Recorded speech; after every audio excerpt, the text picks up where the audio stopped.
Alrighty. Hello everybody.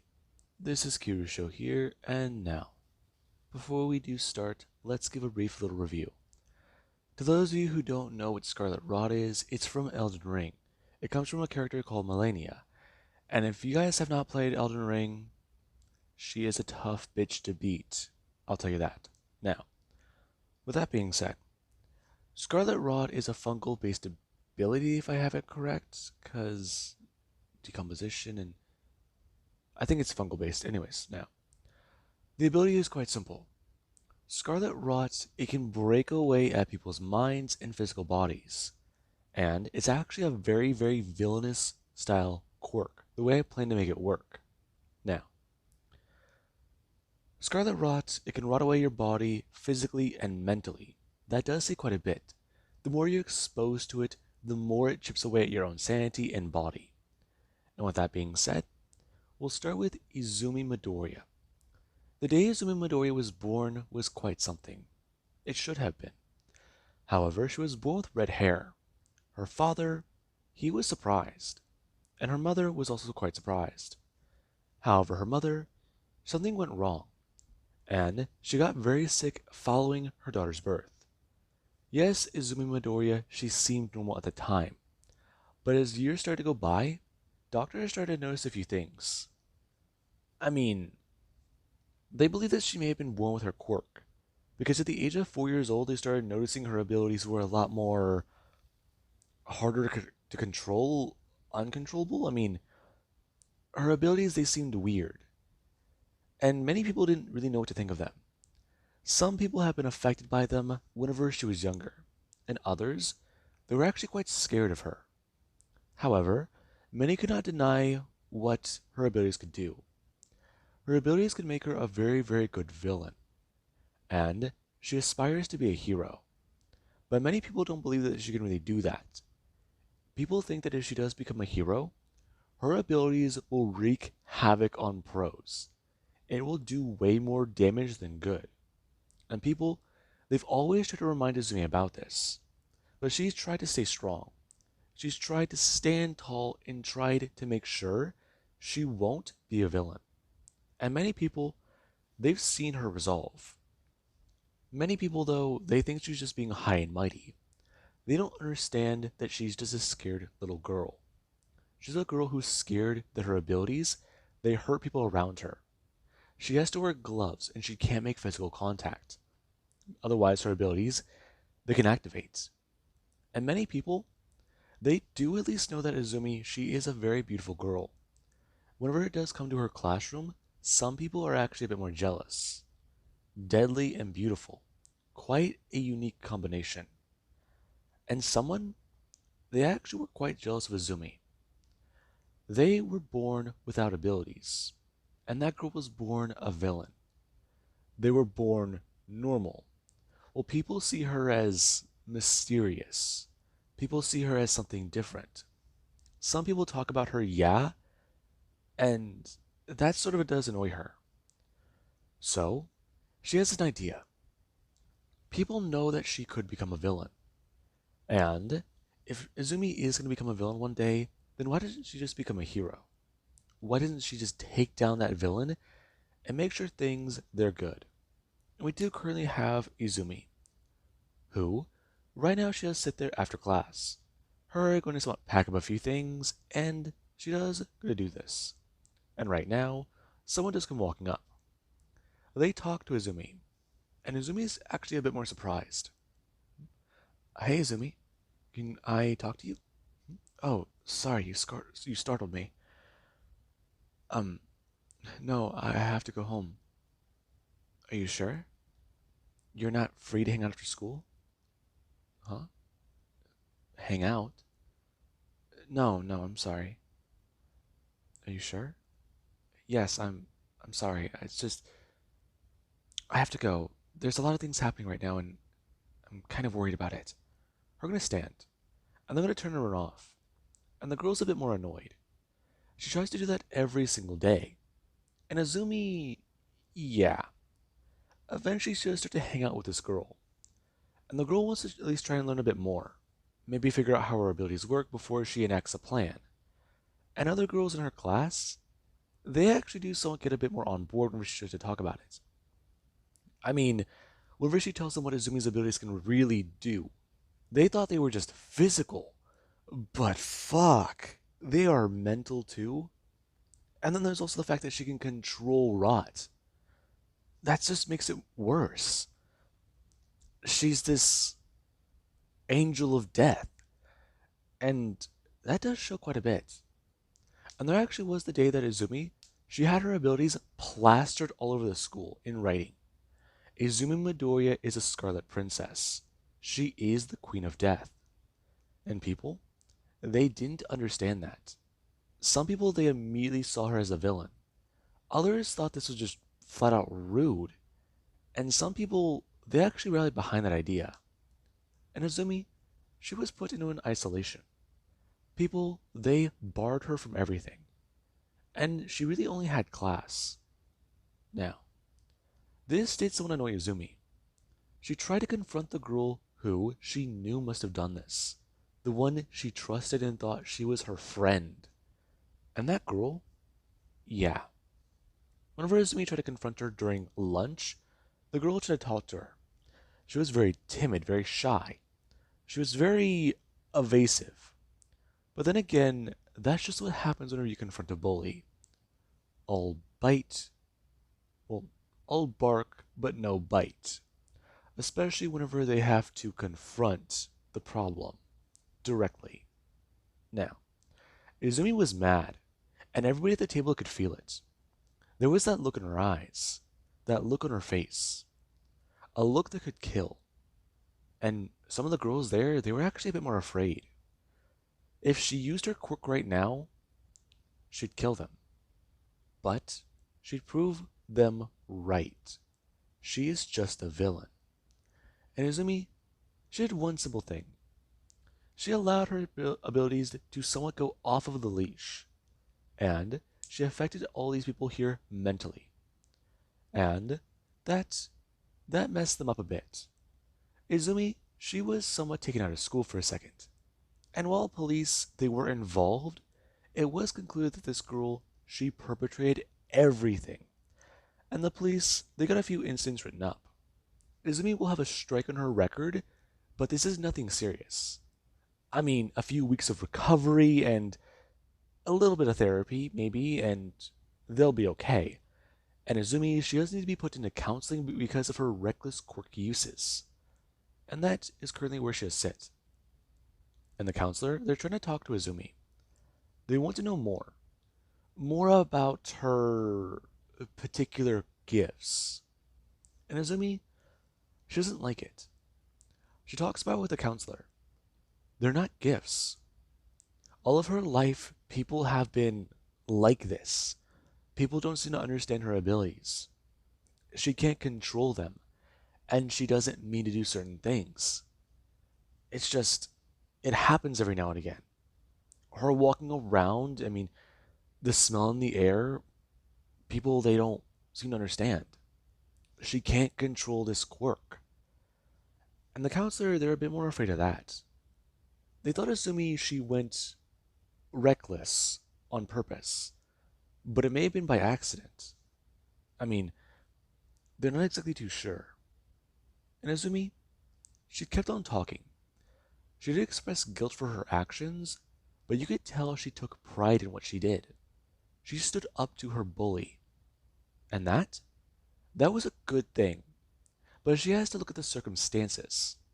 Yes, throwing a goddamn punch probably would have been better, but it also would have been worse in a certain situation.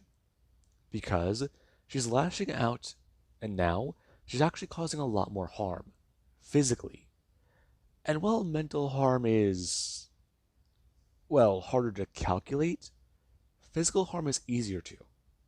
So, she does need to keep this all in mind. Do try to keep her abilities on a leash. Now, Izumi did someone understand. And whenever she could leave, the counselor, they at least told her. They'll see her again next week. And Izumi, she went to go leave and walk home. However, there currently was something else. The girls who Izumi struck with her quirk, they were mad. They were angry. and they were not thinking clearly. And yeah. Izumi, she got a target put on her back for standing up for herself. And right now, they are going to strike that target. And she is ambushed. One of the girls walk up behind her and smack her across the back of her head with something sturdy. And she's knocked out. The girls, they took her away. And even some of the guys from their class, they were here to help. They got Izumi somewhere where people, they shouldn't be able to find her.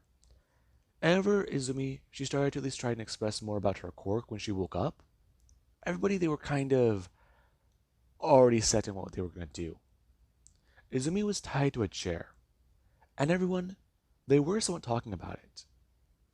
I mean, they're dealing with a villain, an actual villain, one that the pros, they can't take down. I mean, she released her spores into the air, and then what happened? It turned out bad. That being on someone's mind. And currently, Izumi does sit there. And the person they do go to talk about it, holding up a bat directly to her head. If she releases more spores, then they'll strike her across the head again. This time, hard. And they'll make sure she doesn't wake up. And Izumi actually felt scared. She felt frightened. She felt smaller in front of these people. And currently someone, they do at least go to turn, blasting out water at Izumi, and Izumi does somewhat sit there soaked. And they do go to talk about it. They make jokes. They laugh. They think it's all funny. And then a girl does go to walk over, bringing her hand up and showing off her own flame quirk, her palms burning. And currently, there is where another person, they do something they think is a lot more funny. They pick up Izumi's chair with telekinesis and start to spin it. And Izumi, she does somewhat sit upside down. Her trying to not be nauseous. But she's also dizzy and confused. And that's not really a good combination. Now, all of them, they try to deal with Izumi. They're trying to figure out what to do. I mean, the best way to teach her a lesson. I mean, killing her will put them all in jail. And harming her more, yeah. How about they just try and do this easily, do this simply, figure this all out. And Izumi doesn't want to sit there, as there is where she does go look up. And right now she does feel mad. They're trying to figure out how to do something to her, but she's done nothing wrong. She just defended herself. And Izumi does get a bit more angry. And someone, they do stare directly at her. As Izumi's eyes, they immediately flash red. And someone, they do get to someone back up. As there is with this strange stuff starts to form in the air. Almost as if it's pouring from Izumi's pores. And everyone, they know exactly what's happening. As the girl with the water quirk does get to turn back, blasting the water at Izumi, hoping that all that stuff will settle down onto the ground, wherever it does come into contact. Maybe settle back on her clothes? And that's where they're at. And right now, someone does have a good idea. As the telekinetic person is going to pull up a piece of the water, expressing, as they're going to hold it up to Izumi's head. Okay, then I'm going to put it on her head as they do start to cut away the bottom part of it. Okay, so you can breathe, right? Of course, perfect. We need ideas. You need to stop doing that. I have one. Pull back the water? Why? The person going to hold out their hands, expressing. They have an idea. Flames starting to pour from their palms. And the person is going to stare at them before they're going to realize, oh, they like that idea. Now, Izumi is going to watch on, as currently they start to boil the water in the air. And then Izumi is going to watch on more and more. They make it hot, very, very hot. And then they put the bubble above Izumi's head, trying to tell her exactly what they want from her, what they want her to do. They want her to drop out of school and leave town, get somewhere where she'll never find people again. She's just a villain, and she should accept her role in society. So, they are going to give her a choice: leave or burn. And right now, Izumi just won't sit there. Her a bit more angry. And there actually is where her wrist, she does actually have the, well, rope touch it. Her going to pull her wrist forward, as whenever she does so, she actually does going to activate her quirk, as the rope starts to get rotted through. And the moment Izumi does going to pull her hand up and smash the person directly across the face, the other person is going to drop the water. And Izumi, she actually just feels the boiling hot water get pulled onto the top of her head, her beginning to scream out in pain. And then her abilities do start to activate. Izumi releases a massive amount of spores into the air, and everybody, they do something to back away. Some try to run, but then something odd starts to happen. Izumi's screaming. She can hardly see. She's trying to keep her eyes closed. The water's too hot. It burns, it burns. Her bring her hands up, trying to protect her eyes. And right now, Izumi, she's kind of going haywire. Her abilities are activating. And then Selena's going to pop up. Someone, they are struck by something, and sent flying when they try to go towards Izumi. And Izumi went to go look up, her pulling her hand away and hearing the sound, feeling the water in her eye, as she actually tried to pull chunks of the water out and away. Now, Izumi does going to do that, before eventually the water is going to fall. Her going to look up and see what happened. It's blurry. She can hardly see. What's going on? Her feeling something warm on her hand. Before she's going to pull it back and look at the color. It's not clear. She can. This is blood. Izumi being scared. And right now, Izumi, she has started to cry. However, a number of things happen. People heard screaming coming from an abandoned building, and a lot of it. But then it suddenly stopped. For a minute, there was a loud, immense screaming sound, and then a smell, and police were called, and they found one survivor, but they also found several casualties. And the way it looks in here, the fact that this girl's alive, I mean, she was injured but alive. They thought that someone may have attacked all these students. And then they brought Izumi in. They brought her to the hospital, and she was treated for her burns. Because her forehead, the area around her eyes, the area further down towards her nose, and back towards her ear, along with even parts of the top of her head, they received very, very bad second to third degree burns. Izumi managed to protect her eyes and only get second degree, but that may have caused permanent damage. And her vision will clear up a bit, but they're not expecting it to be very much of a big improvement.